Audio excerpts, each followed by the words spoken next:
Today, mapping mortgage stress.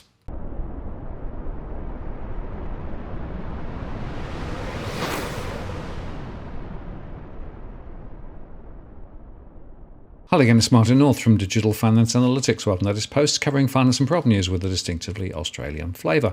Last Tuesday, I ran the live show and I walked through a lot of my mortgage stress analysis, including a lot of detailed postcode data. But today, what I want to do is to play for you an edited version of that show, which really focuses in on the data that we produce, but also add to it by looking specifically at our mapping. Now, we map each postcode and code it based on the amount of mortgage stress or rental stress that we are seeing. And these maps provide a very, very powerful view of what's going on. So let me first take you through our analysis and also the definition of stress and also our scenarios. And then later in the show, I'm going to go through the maps and we'll go through each state and territory and highlight what the maps look like. But let's start with some understanding of what mortgage stress actually means. We run surveys and do a lot of other modelling. We have data coming in every week, and then we slice and dice the data different ways. And that allows us then to look at some of the scenarios and come up with a view as to what prices may be doing, looking at stress, the trajectory, the buying and selling intentions, migration, core market model, takes all that, runs it through the scenarios, and we then come to a view of where the scenarios may be over the next 3 years. And that's quite granular information down to a postcode level. I also, of course, still run my one-to-one service, and if you want to chat about a postcode in particular or a suburb in particular, I can't give financial advice, but I can, of course, talk about the stuff that I do, look at the stress, the home price trend data, and you can have a conversation with me up to an hour by Zoom or phone. There is a fee involved because of the work involved in pulling all the information together, and we're booking 3 to 5 weeks ahead. The link is below if you want to sign up for one of those. And I'll just quickly recap, because not everybody understands how I define stress, and it's really important. There are many different definitions, from 30% of income or taxable income through to underwriting metrics that some use, but I define it in cash flow terms. And if households have more outgoings, excluding the one-off discretionary items than income, then we define them as stressed. If they have a mortgage, they're in mortgage stress. If renting, they're in rental stress. Investors with cash flow pressures are identified as stressed investors. And I will also aggregate the data to estimate total financial stress as well. And we express each as a percentage of household and a count. I use the count as a better metric. The reason I do that is because you can have a small postcode with a very small number of households that are stressed, and that will give you a very high percentage. But the question is that representative of what's really going on? So I tend to go for the count of households rather than the stress percentage. And then if we look at the data, now this is as at September, and this is including all of the new census data and everything else that's up to date. So the first trend to note is that the rental stress has shot up. So we've seen this very strong acceleration over the last 2 or 3 months, and now it's at 61% of those in rent. That's huge, and that's a worry, and I'll talk about that more in a moment. The mortgage stress is sitting at 45.2, just below the 46% we had last month. Now, there's a reason for that. Some people have refinanced. Secondly, we did get some income improvement for some of the low-paid workers. That's now embedded. And thirdly, there were a few pay rises and things. And people are also shopping around for cheaper mortgages. So all of that's part of the reason why it's come back just slightly. But it's still very significant and still, frankly, worryingly high. And just to remind everybody that the household debt-to-income ratio is 187.2. Now that, of course, is the RBA figure, and that includes all households and small businesses, not just those borrowing. So to get to a real figure, you need to multiply by 3. So that means it's 5.5 to 6 times average income, which is pretty shocking. Now, here is the stress data for September. And I'll just start by showing you the grand total in mortgage stress is 45.19%. The rental stress is 61.62. 20% of investors are in difficulty and 43% of households overall across all those categories are in financial stress. It does vary by different states. So you'll see there that the movements up shown in yellow, South Australia went up, Western Australia went up, and the other states dropped back slightly. Now that's really the function of that refinancing that I mentioned a second ago. If you look at the rental stress, you can see there that the highest rental stress is sitting in New South Wales, then the ACT, and also at 60% in Victoria, Tasmania, and Queensland. Investor stress is highest in New South Wales, and little problem in the ACT too. And overall financial stress is highest in New South Wales and the ACT, Victoria and Western Australia following up quite closely. Stress is lowest in South Australia. And just in terms of numbers, 1.7 million households are in mortgage stress, but 1.9 million are in rental stress. So that's a huge number, and that's a real problem.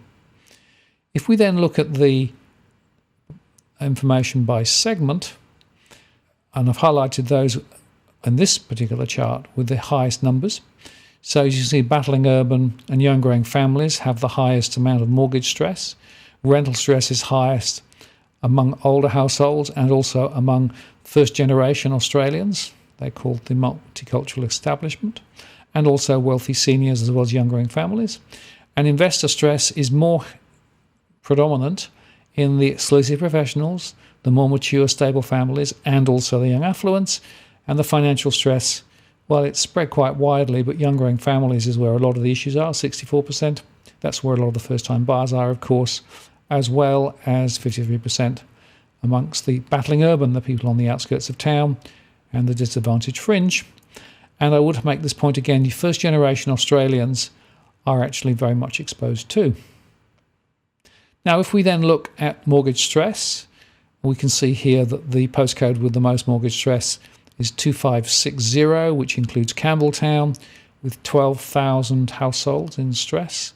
Then we go to another New South Wales postcode, Chipping Norton, 2170. That includes Liverpool, Liverpool South, Mount Pritchard, Warwick Farm, as well as Chipping Norton, with 11,300. Then we go up to Toowoomba in Queensland, 4350, with 11,200. Then we go across to Western Australia to places like Hocking and Wanneroo with postcode 6065 and more than 10,600. Then we come back to Victoria, and that's Hoppers Crossing, places like that, 3029 with 10,300. Another Victorian postcode, Craigieburn, Donnybrook, Roxburgh Park, Victoria, 3064 with 9,700. And I'll make the comment here that this is a significant change because of the new property that's been brought in through the census. And then we go to Western Australia, to Sampson and places are there, North Lake and O'Connor, Spearwood, 6163 with more than 9,500. Back to Victoria, Berwick and Harkaway, 3806 with 9,200. Then we come back to Marsden Park, Box Hill, Berkshire Park, 2765, and with more than 8,900.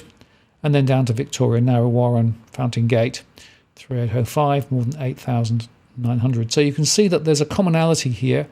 A lot of these places, a lot of these postcodes are actually high development, new postcodes, where there's been a lot of new building, a lot of people essentially moving in, first-time buyers specifically, a lot of first-generation Australians also moving in and taking properties out at the peak with very large mortgages. Some of them also used the homeowner grant schemes and also the government gap between 80 and 95%, so they've got 5% equity. So all of those things are in those places. That's where a lot of the pressure really stands at the moment. If I quickly run down rental stress, Victorian postcode 3000 still is at the top with 13,300. Then we go to Toowoomba with more than 10,000. Then we go to 2170, including Liverpool, with 9,200. Then we go up to Queensland postcode 4215. That includes Southport and Labrador with 9275. Then we come back to Campbelltown, postcode 2560 at 9,100. Then we go to Mount Druitt and Lethbridge Park, places like that, with 8,900. Then we go to Queensland, Mount Warren Park, and a whole bunch of other places there. Postcode 4207 with 8,800. Then Upper Coomera, 4209 with 8,450. Then we go to Hoppers Crossing in Victoria, 3029 with more than 8,300. And then Zetland and Waterloo, 2017. So you can see a new portfolio of postcodes here because of the recent additions of new properties being built and let. Then if we go to stressed investors, Melbourne is right at the top, not surprisingly, with 4,200. Then we go to Wentworthville and Westmead, 2145 with 3,500. Then we go to Mount Claremont in Western Australia, 6010, 3,300. Then another Western Australian postcode, Beckenham, 2968. And then we go to New South Wales, 2065, which includes Crow's Nest, Greenwich, St Leonard's, 2,770. Then Hornsby, 2738 on postcode 2077. And then we go to Service Paradise, Main Beach, Isle of Capri, etc. up in Queensland, 4217 with 2,718. Then St Kilda in Victoria, 3182 with 2,658. And then Newstead and Fortitude Valley up in Queensland, 4006. And so it goes on. Lane Cove in New South Wales in the next category, 2066 with 2,468. And then back up to Queensland again. So you can begin to see that there are some significant areas. And also make this one last highlight, and that is Surrey Hills and Darlinghurst in New South Wales, 2010. And that's got 2,400. So that's a more developed area, traditional area, and yet there are still stressed investors there too. And then finally, if we look at the overall financial stress, Toowoomba is right at the top of the list. Then we've got Campbelltown, then we've got Liverpool, then we've got Hoppers Crossing, then we've got Craigieburn and Roxburgh Park, and then we've got Melbourne, then we've got Cranbourne, and so it goes on. So you can see there's a bit of commonality, and even places like Point Cook and Derrimut in Victoria, as well as Tapping in Western Australia, and also Wentworthville and other areas in New South Wales. So that gives you a bit of a feel of what we've seen. And the point here is this is now the most recent data we've got. It includes all the latest census data, all incorporated now in the model. And so it gives us a very up-to-date point of view. Right, now this is now the model. And I just want to highlight some of the things I've got in the model because I've done a lot more work on it. So we start obviously with the postcode, and then we've got the household count. This is based on the census, and it's split between those owning outright, borrowing and renting. Then we've got those in stress, mortgage stress, rental stress, stressed investors and total financial stress. Then we've got some price scenarios, and we've got scenarios based on best, base and worst, and I'll talk about those in a moment or two. We also have taxable income information from the ATO and from the household census. So the individual ATO data is per household individual. The household census data is income per household. And then we've got over this side the property profiles, which includes the houses, units and other, the mix, the people ratio, the ratio of people to properties, and also how many were vacant on census night, both in percentage terms and in number terms, and also the gross investment yield and the net investment yield. And then finally we've got the disposable monthly income, and then what proportion on average is going to a mortgage holder. So this particular one, it's 36.7% of the disposable monthly income going on the mortgage of 2,340, and rental, 34.7%. So that's how we do it. And we have that for pretty much every postcode in the country. There are a few small ones where we don't actually have the full data set because the sampling is just at 0.5%. So there might be a few postcodes with, not that are so small we don't pick them up. We certainly pick up the main ones. And that information is the sort of information that's available via the Patreon program. So if you want to get information for all postcodes, you can do that. And so the best scenario says rates going to stay around 2.5% and fall next year. Inflation eases ahead of the RBA expectations. Wages rise fast. No recession in Australia. The base scenario is that rates rise by 3.5%. Rates rise to 3.5%. That would mean mortgage rates somewhere between 6 and 7%. They stay high 2023. Inflation stays above target until 2024, but no recession in Australia. And the worst case scenario is rates rise to above 4%, which is where the bond market was talking about the other day. Mortgage rates close to 7% or more, and they're going to stay high into 2024 along with inflation. Wage growth stalls due to recession and rates fall later. So the point is our scenarios are very much driven by the expectation of interest rates. So having now discussed in detail the stress data and our models and how it works, it's now time to look at the stress mapping specifically. And I'm going to start today with Western Australia, just because I often start on the East Coast. And you can see immediately that this is Perth and the surrounding area. And we code it up by the stress count per postcode, with the reds and oranges highlighting the highly stressed areas, whereas the blues and the light blues, the low stressed areas. So in the Perth region, you can see that in and around the centre of Perth, there's not too much, relatively speaking. But if you go to the south or the north, you start to see a different story. Now, this, of course, is showing you the relative number of households registered as in mortgage stress. So we see that there are a lot in postcode 6163 and also 6065 to the north and south. And if you go further south down towards Rockingham, there's also quite high numbers there too. And the thing that really underscores a lot of these postcodes is recent migration, high development, a lot of new builds, and a lot of people, therefore, with large mortgages. So now let's have a look over at Brisbane and the surrounding areas. And one of the interesting observations there is that we see immediately Ipswich is a real hotspot. Well, that may be not too surprising, but there are also some other areas in and around Brisbane which are showing high levels of stress. That said, the stress levels are somewhat lower than, for example, in Sydney and Melbourne, as we will see. And if we drift south towards the Gold Coast, we do see a few areas where there are some issues too. But postcode 4306 around Ipswich is definitely registering as an area.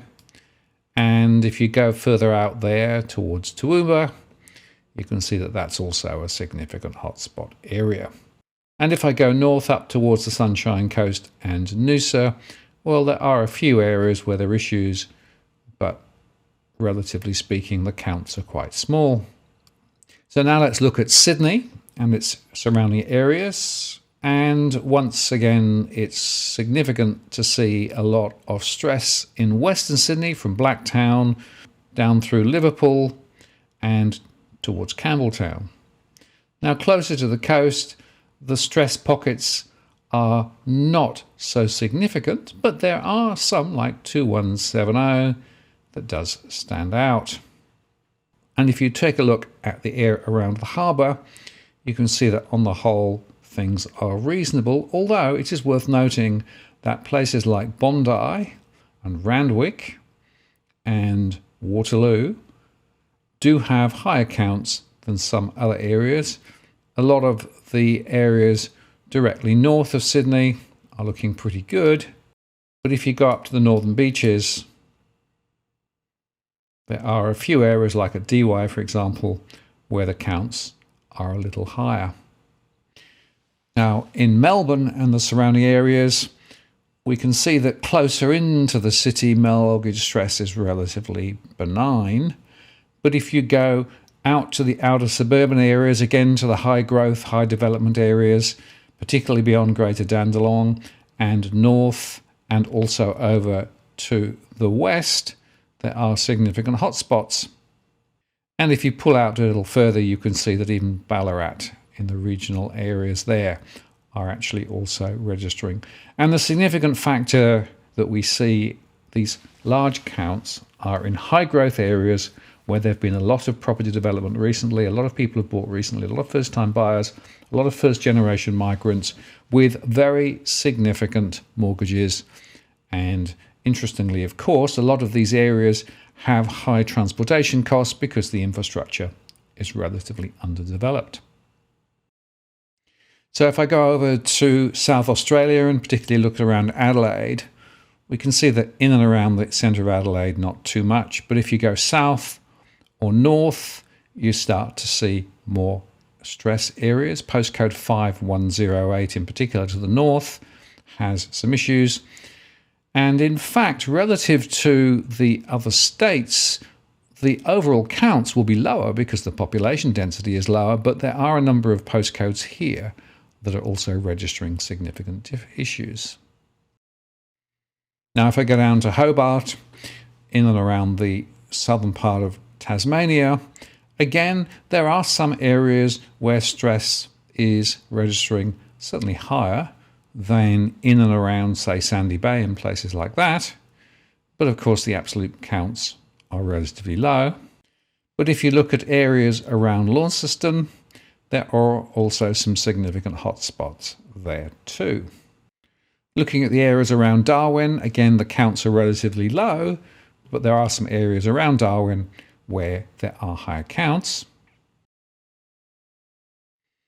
And finally, in and around the ACT, well, a bit of a patchwork once again, but there are some significant counts in and around the outer edges of the ACT towards some of the regional areas, and they're nibbling in to some of the postcodes to the south of the ACT.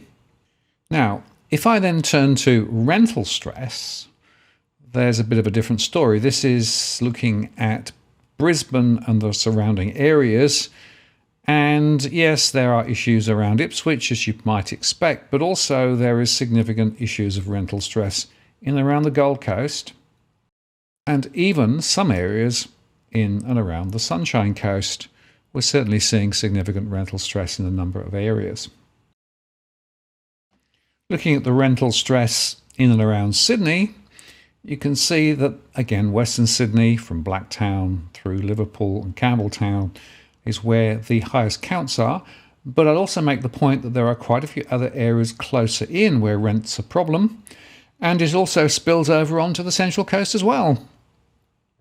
Unfortunately, rental stress is a very significant factor in the Sydney region. And looking at the rental stress down in Melbourne, we see quite a lot of it in and around the areas west of the city, towards Point Cook in the Wyndham area, and also the way down through the Dandenongs, and also up north. And those who are observant will see that these are somewhat similar areas to those that we highlighted in the mortgage stress analysis. Looking at Adelaide and the surrounding areas, there are some pockets, again, in the Salisbury area in particular, but also some areas closer into the centre of Adelaide. And looking at rental stress over in the west, in and around Perth, we do see some pockets closer into the city and also further out, but again, north and south, where there's a lot of that new development, there's quite a lot of stress there too. And despite the lower counts in and around Hobart, there are also pockets of stress, particularly around West Hobart and up towards Glenorchy. And we also do see some stress pockets in and around Launceston. Rental stress in and around Darwin is relatively benign, but there are certainly some pockets there.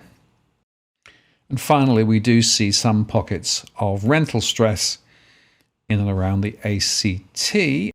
And whilst the count is relatively low relative to other cities, there are quite widespread issues across the ACT. So that's just giving you a bit of a flavour of our stress mapping. And it's just another way of showing where the stress is. Now, let me be clear.